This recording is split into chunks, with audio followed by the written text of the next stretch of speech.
Hello दोस्तों, आज हम आपके लिए लेकर आए हैं कहानी का चौथा भाग। अगर आपने इस कहानी के पहले के 3 भाग नहीं देखे तो आप चैनल पर जाकर देख सकते हैं। तो चलिए आगे की कहानी शुरू करते हैं। रुद्र की बात सुनकर प्राची को काफी गुस्सा आता है, लेकिन वो अपने गुस्से को दबाकर रह जाती है और शांति से रुद्र से बोलती है, आप अद्विका को यहाँ से क्यों नहीं जाने देना चाहते। तभी रुद्र आदि से अद्विका को वहां से ले जाने के लिए बोलता है, लेकिन अद्विका वहां से जाने से मना करती है। लेकिन फिर वो रुद्र की शक्ल देखकर चली जाती है। अद्विका के जाते ही वो प्राची को बैठने का इशारा करता है तो प्राची चुपचाप बैठ जाती है। रुद्र भी उसके सामने किसी राजा की तरह बैठ जाता है। फिर वो प्राची से पूछता है, तो आप बताइए, आप अद्विका को यहाँ से कहाँ ले जाएंगी। जाहिर सी बात है, अपने घर तो ले नहीं जाओगी, क्योंकि तुम्हारे पापा उसे रखेंगे नहीं और उसका कोई घर नहीं है। जो था वो भी नहीं, क्योंकि उसकी फैमिली ने उसे घर से बाहर निकाल दिया। प्राची, तो आप उसे अपने साथ क्यों रखना चाहते हैं। कहीं इसलिए तो नहीं कि कुछ दिनों तक उसके साथ खेल सको और बाद में छोड़ दो। मैं ऐसा बिल्कुल नहीं होने दूंगी। वो इनोसेंट है, मैं नहीं। प्राची की बात सुनकर रुद्र को काफी गुस्सा आता है। वो चिल्लाते हुए बोलता है, सेटअप बहुत हो गई तुम्हारी बकवास। Listen to me very carefully. Advika अब मेरी है, उसकी जिंदगी पर मेरा हक है। अब वो यहीं रहेगी। अब तुम्हारे लिए अच्छा यही होगा कि तुम यहाँ से चली जाओ। रुद्र की बात सुनकर प्राची को बहुत गुस्सा आता है। वो वहां से पैर पटकते हुए चली जाती है, क्योंकि वो रुद्र का कुछ नहीं कर सकती थी। प्राची के जाते ही प्रथम रुद्र पर भड़कते हुए बोलता है, रुद्र, तुझे लड़कियों से बात करने की बिल्कुल तमीज नहीं है। तुझे उससे इस तरह बात नहीं करनी चाहिए थी। प्रथम की बात सुनकर रुद्र बोलता है, अब तुम मुझे बताओगे कि मुझे किस तरह से कैसे बात करनी चाहिए। वैसे एक बात बता, आज से पहले तुझे कभी किसी लड़की के लिए इतना बुरा नहीं लगा, फिर आज क्यों। कहीं मिस प्राची को अपना दिल तो नहीं दे बैठा। वैसे एक बात बताओ, प्राची अच्छी लड़की है और तेरे लिए बेस्ट है। रुद्र के मुंह से ऐसी बात सुनकर सब शॉक हो जाते हैं, क्योंकि जो रुद्र कुछ देर पहले जिस लड़की की बेइज्जती कर रहा था, उससे ढंग से बात भी नहीं कर रहा था, अब वो उस लड़की की तारीफ कर रहा था। उन लोगों को कुछ समझ नहीं आ रहा था। तो प्रथम रुद्र से पूछता है, प्रथम, ये बात तू बोल रहा है जो थोड़ी देर पहले उसकी बेइज्जती कर रहे थे, तब नहीं लगा कि वो अच्छी लड़की है। रुद्र, हाँ, वो बहुत अच्छी लड़की है और तुम्हारे लिए बिल्कुल परफेक्ट। और जो कुछ भी मैंने किया वो जानबूझकर किया।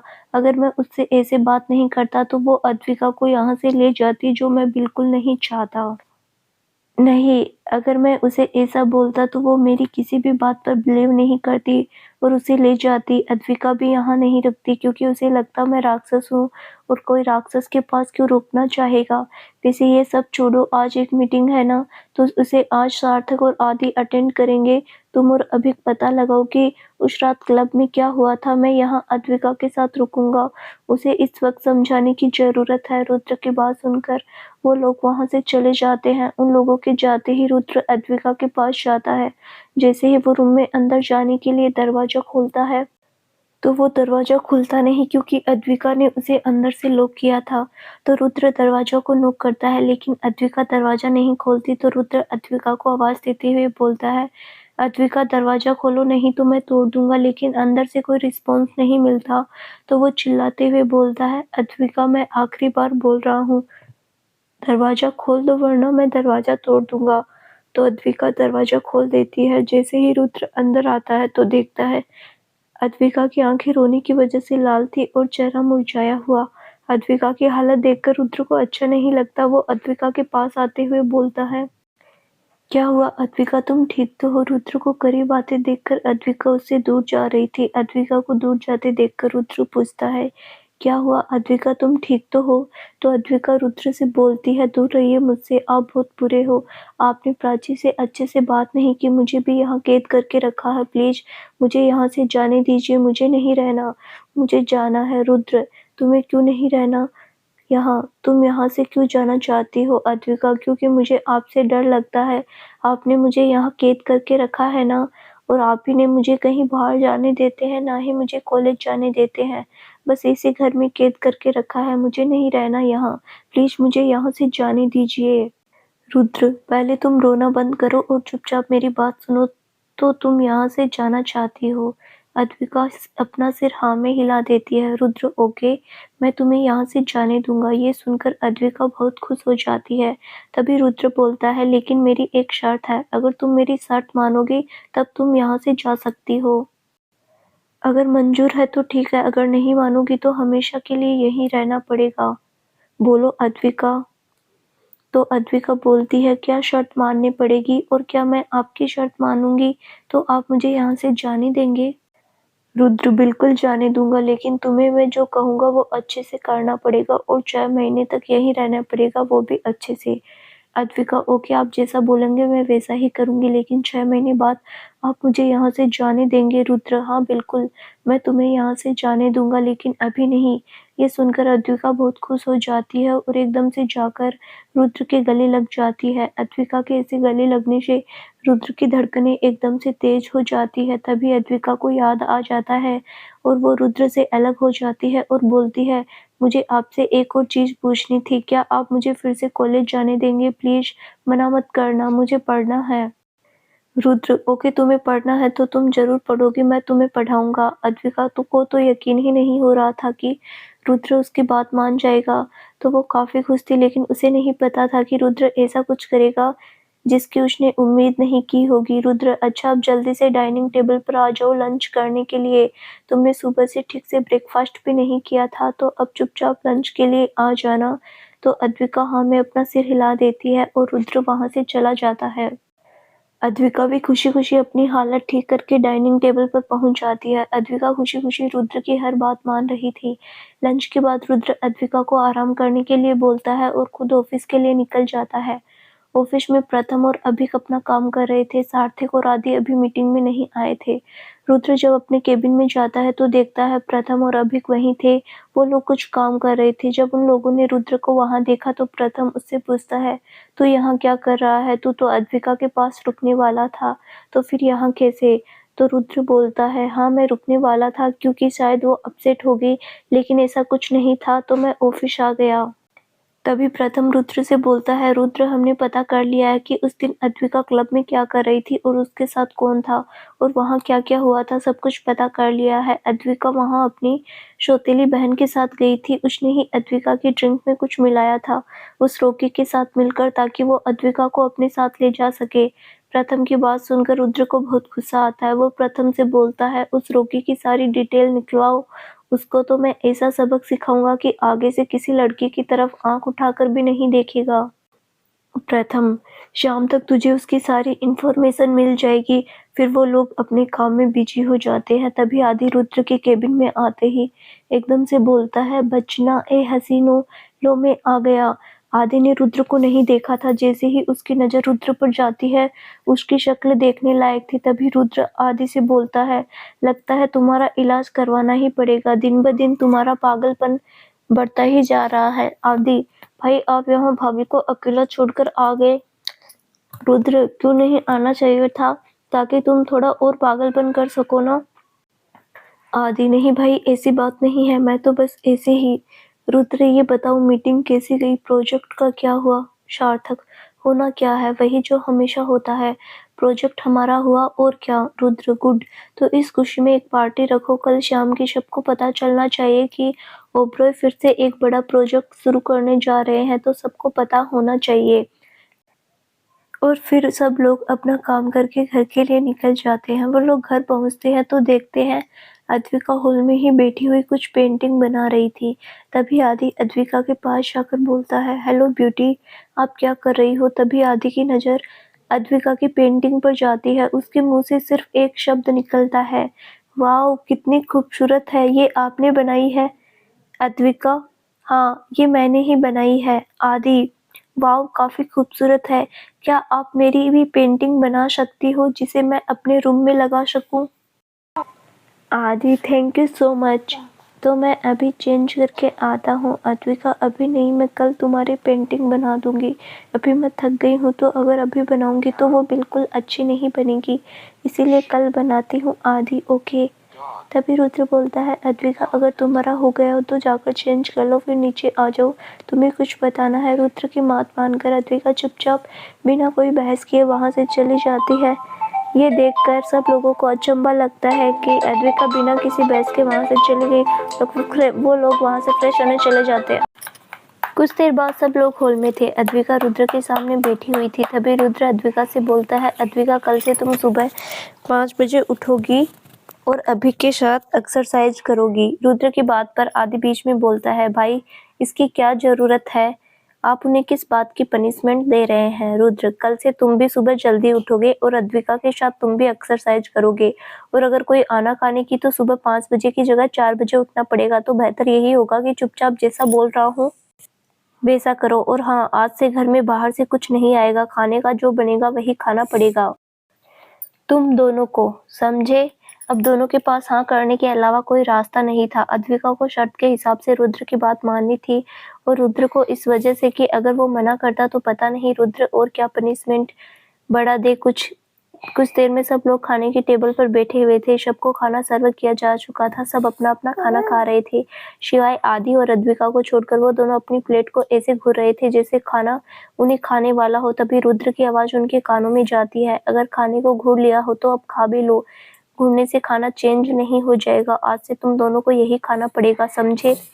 आदि, भाई रोज रोज हमसे ये खाना नहीं खाया जाएगा। भाई आप अच्छे से जानते हैं हम दोनों इसे नहीं खा सकते, फिर भी।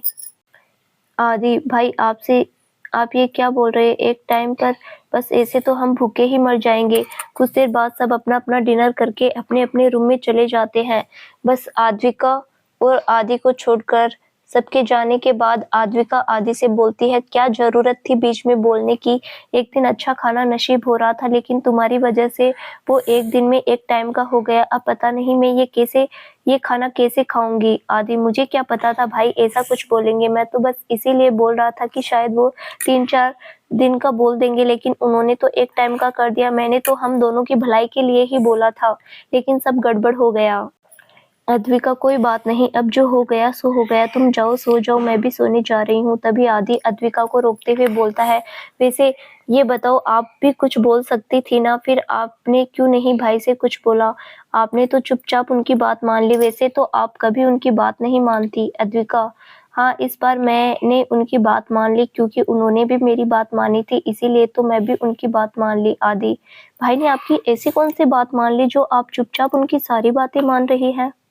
अद्विका, उन्होंने मुझे कल से कॉलेज जाने की परमिशन दे दी है। मैं कल से कॉलेज जा सकती हूँ। अद्विका की बात सुनकर आदि को यकीन नहीं हो रहा था कि रुद्र ने सच में अद्विका को कॉलेज जाने की परमिशन दे दी थी। वो फिर से कंफर्म करने के लिए पूछता है, आर यू श्योर भाई ने आपको सच में कॉलेज जाने की परमिशन दे दी है? अद्विका, हाँ, उन्होंने आज मुझे खुद से बोला था कि मैं पढ़ सकती हूँ। आदि, ये तो अच्छी बात है कि भाई ने आपको कॉलेज जाने की परमिशन दे दी है। अब आप एंजॉय कीजिए अपनी कॉलेज लाइफ। और कोई प्रॉब्लम हो तो मुझे याद कीजिएगा, मैं आपकी हर प्रॉब्लम सॉल्व कर दूंगा। ऑल द बेस्ट कल के लिए। ये बोलकर आदि वहां से अपने रूम में चला जाता है। अब अद्विका को भी सोने जाना था, लेकिन प्रॉब्लम ये थी कि उसे रुद्र के रूम में जाना था। वो वहां से जाने से थोड़ा डर रही थी, लेकिन कर भी क्या सकती थी, जाना तो वहीं था। वो धीरे धीरे कदमों से रूम में पहुंच जाती है। वहां जाकर देखती है रुद्र वहां नहीं। ये देखकर वो बहुत खुश हो जाती है और जाकर बेड पर चुपचाप लेट जाती है। कुछ देर में अद्विका को नींद आ जाती है। अद्विका के सोने के बाद रुद्र रूम में आता है। वो अब तक स्टडी रूम में था, अपना कुछ काम कर रहा था। रुद्र रूम में आकर देखता है अद्विका आराम से पूरे बेड पर फैलकर सो रही है, तो वो आकर अद्विका को एक तरफ खिसकाता है और जगह बनाकर खुद भी लेट जाता है और अद्विका को अपनी बाहों में भर लेता है। लगभग रात के 1 बजे रुद्र को एक जोरदार किक पड़ती है। वो बेड से नीचे गिर जाता है, जिससे उसकी कमर में हल्की सी चोट आ जाती है। रुद्र को अद्विका पर काफी गुस्सा आता है, लेकिन वो इस वक्त उसे कुछ बोल भी नहीं सकता था। फिर वो अद्विका को एडजस्ट करने के लिए अपने लिए जगह बनाकर लेट जाता है। फिर कुछ देर बाद रुद्र को एक और किक पड़ती है, तो रुद्र गुस्से में खड़ा हो जाता है और अद्विका को देखते हुए बोलता है, देखने में तो ये लड़की इतनी कमजोर लगती है कि फूंक मारने से ही उठ जाएगी, लेकिन लात तो ऐसे मारती है जैसे सारी दुनिया की पावर इसी में आ गई हो। इसका कुछ तो करना पड़ेगा, ऐसे तो ये मुझे सोने नहीं देगी। फिर रुद्र अपने कपबोर्ड से अपनी टाई लेकर आता है और अद्विका के दोनों हाथ पैर बांध देता है। रुद्र अद्विका के हाथ पैर बांध देता है, फिर खुद आराम से उसके बगल में सो जाता है। रुद्र सुबह अद्विका के उठने से पहले ही उठ जाता है, उसके हाथ पैर खोल देता है और रेडी होकर नीचे चला जाता है। रुद्र को नीचे आता देखकर आदि उठकर रुद्र के पास जाकर बोलता है, भाई मुझे आपसे कुछ बात करनी है। रुद्र, हाँ बोलो। भाई आपने भाभी को कॉलेज जाने की इजाज़त दे दी, तो क्या आप मुझे भी अकेले घर से बाहर जाने की इजाज़त देंगे? रुद्र, तुमसे किसने कहा अद्विका कॉलेज जा रही है? भाभी ने कहा था। इससे पहले कोई कुछ बोलता है, दरवाजे से किसी की आवाज़ आती है तो रुद्र को हेलो करते हुए बोलता है, हेलो मिस्टर ओबरॉय। तो रुद्र उसके हेलो का जवाब देते हुए बोलता है, आइए मिस्टर वर्मा। तो सब लोग मिस्टर वर्मा को देखने लगते हैं। किसी ने पहले कभी मिस्टर वर्मा को नहीं देखा था, तो सब लोग ये सोच रहे थे कि ये कौन है और यहाँ क्यों आया है। तभी सीढ़ियों से अद्विका उतरते हुए बोलती है, आदि मुझे लेट हो गया है, क्या तुम मुझे कॉलेज छोड़ दोगे? आदि, हाँ जरूर छोड़ दूंगा, लेकिन हमारे साथ पूरी फौज जाएगी। रुद्र, मैंने ऐसा कब कहा? मैंने ये कहा था कि तुम पढ़ सकती हो, ये नहीं बोला कि तुम कॉलेज जा सकती हो। अद्विका, अगर कॉलेज नहीं जाऊंगी तो पढ़ूंगी कैसे? रुद्र, घर पर। फिर वो ब्रह्मा जी की तरफ इशारा करते हुए बोलता है, इनसे मिलो, ये है तुम्हारे टीचर, ये तुम्हें पढ़ाएंगे। रुद्र की बात सुनकर अद्विका का मन रोने का कर रहा था। उसे गुस्सा भी आ रहा था कि रुद्र ऐसा कैसा कर सकता है, लेकिन वो कुछ कर भी नहीं सकती थी। तो वो गुस्से में बोलती है, मुझे नहीं पढ़ना, मुझे कॉलेज जाना है। अगर आप मुझे कॉलेज नहीं भेज सकते हो तो मैं नहीं पढ़ूंगी।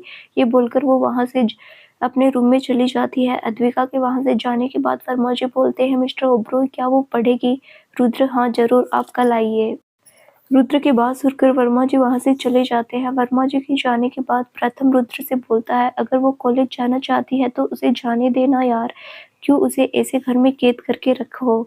देख, ऐसे उसे कैद करने से कुछ नहीं होगा, उल्टा वो तुझसे नफरत करने लगेगी। क्या तू चाहता है कि वो तुझसे नफरत करे? रुद्र, तू अच्छे से जानता है कि मैं उसे घर से बाहर क्यों नहीं जाने देना दे रहा, फिर भी बोल रहा है। और हाँ आदि, मैंने उसे भी अकेले बाहर जाने की परमिशन नहीं दी और ना ही तुम्हें दूंगा, समझे? रुद्र की बात सुनकर आदि का चेहरा लटक जाता है और वो मुंह फुलाकर वहां से चला जाता है। आदि के वहां से जाने के बाद प्रथम बोलता है, यार रुद्र, ऐसा कब तक चलेगा? तू क्यों उन दोनों को ऐसे कब तक कैद करके रखेगा? आदि का तो फिर भी ठीक है, वो हमारे साथ बाहर चला जाता है, लेकिन अद्विका वो ऐसे कैसे घर में रहेगी? कहीं बाहर आना जाना नहीं है? ऐसे तो अच्छा खासा इंसान पागल हो जाएगा। रुद्र, तुम अच्छे से जानते हो वो दोनों मेरे लिए क्या है, मैं उन दोनों को लेकर कोई रिस्क नहीं ले सकता। प्रथम, हम समझ सकते हैं, वैसे ये सब छोड़, तूने कल की पार्टी के बारे में क्या सोचा है? कल घर में पार्टी है, अगर किसी ने अद्विका को देख लिया तो वो लोग उस बारे में पूछेंगे तो तू क्या जवाब देगा? रुद्र, अद्विका कल की पार्टी में नहीं आएगी, अभी उसे दुनिया के सामने नहीं लाना है। जब तक वो दुनिया को समझने नहीं लगती तब तक मैं बिल्कुल नहीं। अगर किसी को पता चल गया कि अद्विका मेरी कमजोरी है तो वो लोग उसका फायदा उठाने की सोचेंगे, और मैं नहीं चाहता ऐसा कुछ हो। मैं चाहता हूँ अद्विका मेरी कमजोरी नहीं, मेरी ताकत बने। इसीलिए सार्थक, कल से अद्विका और रुद्र दोनों की ट्रेनिंग शुरू हो जानी चाहिए। रुद्र की बात सुनकर सार्थक हाँ में सिर हिला देता है। वहीं अद्विका रूम में बैठी रो रही थी। रोते रोते कब वो जमीन पर सो जाती है उसे पता ही नहीं चलता। जब रुद्र रूम में आता है तो देखता है अद्विका जमीन पर बैठे बैठे सो गई है। तो वो उसे गोद में उठाकर बेड पर लिटा देता है और खुद सोफे पर बैठकर अपना काम करने लगता है। रुद्र काम करते हुए बार बार अद्विका को देख रहा था। उसे अद्विका के जागने का इंतजार था। लगभग 2 घंटे के बाद अद्विका उठ जाती है और वो उठकर बैठ जाती है। तभी अंगड़ाई लेते हुए उसकी नजर रुद्र पर जाती है, जो उसे ही देख रहा था। रुद्र को देखकर अद्विका को सुबह जो हुआ उसकी याद आ जाती है, तो वो रुद्र को इग्नोर करते हुए उठकर वॉशरूम में चली जाती है। कुछ देर बाद वो वॉशरूम से बाहर आती है तो देखती है रुद्र रूम में नहीं है। तो वो गहरी सांस लेते हुए खुद से ही बोलती है, थैंक गॉड वो राक्षस चला गया, वरना पता नहीं अब कैसे डरा था। पता नहीं वो अपने आप को समझता क्या है। जब से यहाँ आई हूँ तब से ना ही मुझे घर से बाहर जाने देता है, ना ही मुझे प्राची से मिलने देता है। जब देखो तब डराते हुए रहता है, जैसे आंखों में ही खा जाएगा। पता नहीं सब उनको कैसे झेलते हैं, मुझे तो वो 1 मिनट भी नहीं झेला जाए। मुझे यहाँ ऐसे कैद करके रखा है जैसे मैं उसकी प्रॉपर्टी हूँ। तभी अद्विका के पीछे से आवाज आती है, ऐसा कुछ समझ लो। अद्विका समझ गई थी कि ये किसकी आवाज है, तो वो अपने आप को कोसते हुए बोलती है, अद्विक क्या जरूरत थी तुझे इतना जोर से बोलने की? अब भुगत, पता नहीं अब ये तेरे साथ क्या करेंगे। अद्विका बेचारा सा मुंह बनाकर रुद्र को देख रही थी। वहीं रुद्र के कदम अद्विका की तरफ बढ़ रहे थे और अद्विका रुद्र को अपनी तरफ आते देखकर पीछे जा रही थी, और एक वक्त के बाद अद्विका के पास पीछे जाकर दीवार से टकरा जाती है। वहीं रुद्र को अपनी तरफ आते देखकर उसका मन रोने का कर रहा था। उसे खुद पर गुस्सा भी आ रहा था। तभी रुद्र अद्विका के बिल्कुल करीब आकर खड़ा हो जाता है। रुद्र को अपने करीब देखकर अद्विका अपनी आंखें बंद कर लेती है। वहीं रुद्र बस एकटक अद्विका को देखे जा रहा था, क्योंकि वो इस वक्त काफ़ी क्यूट लग रही थी। तभी रुद्र की नज़र अद्विका के गुलाबी होठों पर आकर ठहर जाती है, तो उसे अपना गला सूखता हुआ महसूस होता है। तो वो एक झटके में अद्विका से दूर हो जाता है और दूसरी तरफ मुँह फेरकर खड़ा हो जाता है। रुद्र के दूर होने के बाद अद्विका एक गहरी सांस लेती है। रुद्र बिना अद्विका की तरफ देखकर बोलता है, तुमने पढ़ने से मना क्यों कर दिया? देखो मैं जानता हूँ तुम कॉलेज जाना चाहती हो, लेकिन मैं तुम्हें अभी कॉलेज नहीं भेज सकता। अद्विका, क्यों क्यों नहीं भेज सकते रुद्र? तुम्हें याद है ना उस रात क्लब में तुम्हारे साथ क्या हुआ था? और मैं नहीं चाहता वो सब दोबारा हो अद्विका। मैं पहले भी तो कॉलेज जाती थी, तब तो ऐसा कुछ नहीं हुआ, और अब भी ऐसा कुछ नहीं होगा। रुद्र नहीं, मैं तुम्हें अभी कॉलेज नहीं जाने दूंगा, तुम्हें यहीं घर से पढ़ना पड़ेगा। अद्विका जिद करते हुए बोलती है, नहीं मैं घर से नहीं पढ़ूंगी, मुझे नहीं पढ़ना। रुद्र, ओके तुम्हें कॉलेज जाना है तो ठीक है, 1 महीने तक तुम रोज सुबह 5 बजे उठकर वर्कआउट करोगी, जो सार्थक तुमसे करवाएगा, और जो टीचर पढ़ाने आएंगे उनसे तुम्हें पढ़ना होगा 1 महीने के लिए। उसके बाद मैं तुम्हें कॉलेज जाने की परमिशन दे दूंगा। रुद्र की बात सुनकर वो बोलती है, पक्का 1 महीने बाद आप मुझे जाने दोगे? तो रुद्र हाँ में अपना सिर हिला देता है। तो अद्विका खुशी खुशी मान जाती है, लेकिन उसे कहाँ पता था कि उसके ये 1 महीने 30 दिन या 30 साल के बराबर होने वाले हैं। अद्विका रुद्र की बात मान जाती है। उसने सोचा था कि रुद्र जो कुछ बोल रहा है वो आसान होगा, लेकिन उसे कहाँ पता था कि अब आगे उसके साथ क्या क्या होने वाला था। अद्विका की बात मानने पर रुद्र बोलता है, गुड, अब तुम नीचे चलकर ब्रेकफास्ट कर लो। तो अद्विका रुद्र के साथ नीचे चली जाती है। उन दोनों को नीचे आते देखकर सार्थक बोलता है, यार रुद्र के पास ऐसा कौन सा जादू है जो वो अद्विका को इतनी जल्दी मना लेता है? प्रथम, कोई जादू नहीं है, उसे लोगों से बात मनवाना अच्छे से आता है, और एक बात अच्छी है कि वो कम से कम उसे मना तो लेता है, नहीं तो किसी के नाराज होने से उसे कोई फर्क ही नहीं पड़ता। तब तक रुद्र और अद्विका वहां आ जाते हैं। फिर सब नाश्ते के लिए बैठ जाते हैं। तभी रुद्र सार्थक से बोलता है, सार्थक कल सुबह से तुम्हें आदि और अद्विका की ट्रेनिंग शुरू करनी है, ये तुम्हारी जिम्मेदारी है। तभी आदि बोलता है, भाई किस चीज की ट्रेनिंग है? रुद्र, तुम लोगों के फिट रहने की अपनी हालत देखी है क्या? आदि, भाई मेरी हालत बिल्कुल ठीक है, अभी भी बहुत सी लड़कियों लाइन लगी है मेरे पीछे, वो मेरे 6 पैक्स एप्स पर मरती है, और आप मुझे फिट रहने के लिए बोल रहे हैं? रुद्र, हाँ पता है मुझे, लेकिन लड़कियों की लाइन लगाने के लिए ही नहीं, सेल्फ डिफेंस के लिए भी फिट रहना जरूरी है, समझे रुद्र?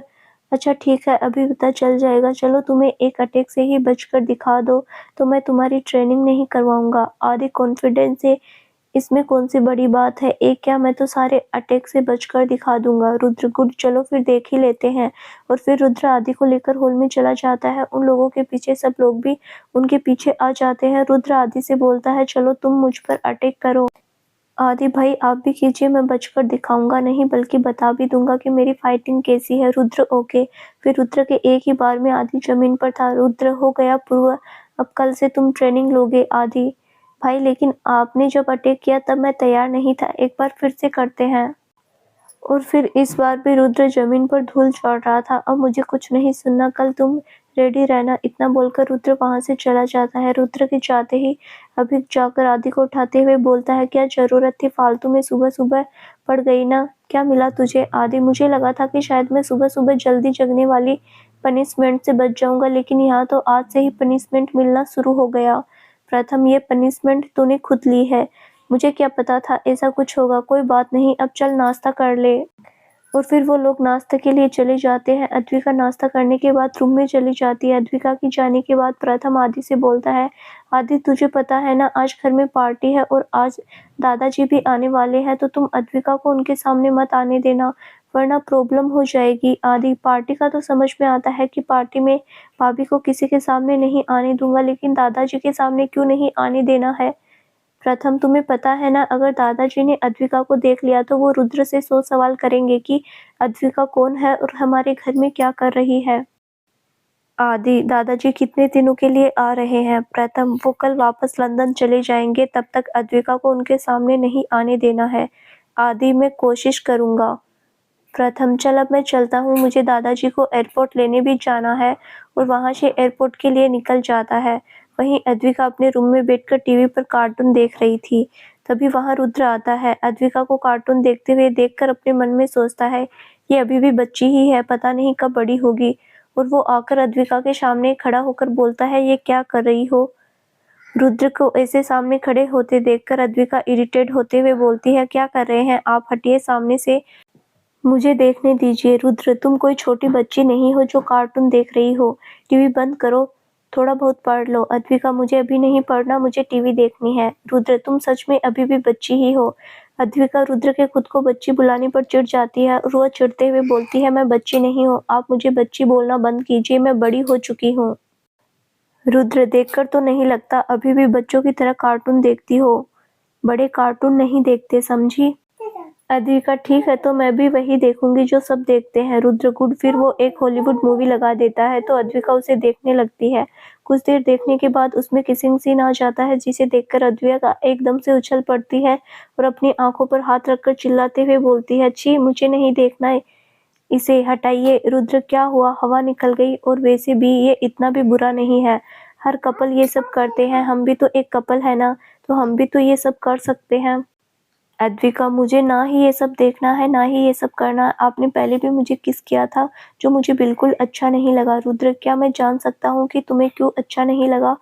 क्या तुम्हें मुझसे डर लगता है? मेरे साथ सेफ फील नहीं होता क्या? तुम्हें ऐसा लगता है कि मैं तुम्हारे साथ कुछ गलत कर दूंगा? अद्विका, मुझे ऐसा नहीं लगता, लेकिन आप मुझे हमेशा डराते रहते हो, इसीलिए जब मैं आपके साथ होती हूँ तो मुझे अच्छा लगता है। मुझे ऐसे लगता है आपके होते हुए मुझे कोई चोट नहीं पहुंचा सकता। उस दिन आपने मुझे किस किया था, उससे मैं प्रेग्नेंट भी हो सकती थी, इसीलिए मुझे अच्छा नहीं लगा। रुद्र, व्हाट? तुम्हें ऐसा लगता है कि मेरे किस करने से तुम प्रेग्नेंट हो जाओगी, इसीलिए तुम्हें मेरा किस करना अच्छा नहीं लगता? रुद्र की बात सुनकर अद्विका हाँ में अपना सिर हिला देती है। तो रुद्र उससे पूछता है, अगर तुम किस करने से प्रेग्नेंट नहीं होगी तो क्या तुम मुझे किस करोगी? रुद्र की बात पर अद्विका मुंह बनाते हुए बोलती है, लेकिन मुझे किस करना नहीं आता, मैंने आज तक किसी को किस नहीं किया, ना ही किसी ने मुझे सिखाया है। रुद्र, कोई बात नहीं, मैं तुम्हें किस करना सिखाता हूँ, इधर आओ। रुद्र के बुलाने पर अद्विका उसके पास जाकर बैठ जाती है तो रुद्र बोलता है, पहले मैं तुम्हें किस करता हूँ, फिर जैसा जैसा मैं करूँगा वैसा वैसा तुम करना। तो अद्विका हाँ में सिर हिला देती है और फिर रुद्र धीरे धीरे से अद्विका की गर्दन को पीछे से पकड़ता है और फिर अपने होठों को उसके गुलाबी होठों पर रख देता है। रुद्र अद्विका को काफी प्यार से किस कर रहा था। रुद्र का किस करना अद्विका को भी अच्छा लग रहा था। लगभग 5 मिनट की किस के बाद रुद्र अद्विका से दूर हो जाता है और बोलता है, अब तुम कोशिश करो, जैसे मैंने किया था तुम भी वैसा ही करो। अद्विका भी रुद्र की गर्दन को पीछे से पकड़ लेती है और अपने होठों को रुद्र के होठों पर रख देती है। जैसे रुद्र उसे किस कर रहा था, ठीक वो भी उसी तरह रुद्र को किस करने की कोशिश करने लगती है, लेकिन उससे हो नहीं रहा था। लेकिन रुद्र अद्विका के इस किस से कंट्रोल खो रहा था। फिर वो अद्विका को किस करने लगता है, लेकिन ये किस पहले की किस की तरह नहीं थी। अब रुद्र अद्विका को पेशेंटली किस कर रहा था। उसकी किस से लग रहा था वो आज अद्विका के होठों को खा ही जाएगा। जब अद्विका को सांस फूलने लगती है तब रुद्र जाकर उसे छोड़ता है। रुद्र के छोड़ने पर अद्विका तेज तेज सांस ले रही थी। उसका फेस पूरा लाल हो गया था। वो इसी तरह सांस लेते हुए बोलती है, ऐसे कौन किस करता है? रुद्र, वो तुम्हें अभी आदत नहीं है ना, जब आदत पड़ जाएगी तब तुम भी ऐसे ही किस कर पाओगी। तब तक तुम मुझे किस करके प्रैक्टिस कर सकती हो। वो लोग बात कर रहे थे तभी आदि उनके रूम में बिना नॉक किए आ जाता है। आदि को देखकर रुद्र बोलता है, तुम्हें इतना भी नहीं पता किसी के रूम में नॉक करके आना चाहिए। आदि भाई पहले आपके रूम में बिना नॉक करके आता था तो अभी भी वही आदत है। अगर आपको नॉक करवाना ही है तो उसके लिए आपको डोर लॉक भी तो करना चाहिए। रुद्र, तुम ये बताओ तुम यहाँ क्या कर रहे हो? आदि, मैं यहाँ आपको बुलाने आया था, वो दादाजी आ गए हैं और आपके बारे में पूछ रहे हैं, इसीलिए मैं आपको बुलाने आया था। आदि की बात सुनकर रुद्र वहां से चला जाता है और उसके पीछे आदि भी वहीं। अद्विका अपने आप को नॉर्मल करने की कोशिश कर रही थी, फिर वो भी वहां से बाहर चली जाती है। अद्विका को भी दादाजी को देखना था तो वो भी बाहर चली गई। वहीं रुद्र जाकर दादाजी के पैर छूता है तो दादाजी आशीर्वाद देते हैं और बोलते हैं, बरखुरदार, आपको तो हमारी याद ही नहीं आती, आप तो काफी बिजी रहते हैं, तो सोचा क्यों ना हम ही खुद जाकर आपसे मिल लें और कुछ दिन यहीं आपके साथ रह जाए।